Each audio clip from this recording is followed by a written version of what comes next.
Welcome to our Asynt video about the DrySyn Scholar. If you've come to us directly from YouTube, then please click on the link below and it will take you directly to the Asynt website to find out further information on the DrySyn Scholar. To keep up to date with all the videos, then please subscribe to our channel. The DrySyn Scholar comes in sizes of 250ml, 100ml and 50ml. The unit is ideal for eradicating oil baths out of teaching laboratories and general chemistry laboratories. It comes with heat-proof handles which can be easily removed from the heating source.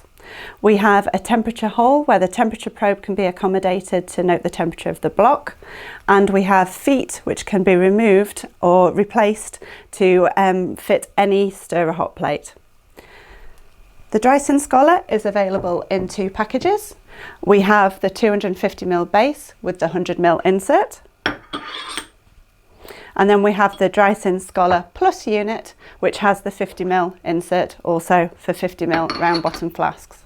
If you would like further information on the DrySyn Multi, then please click here.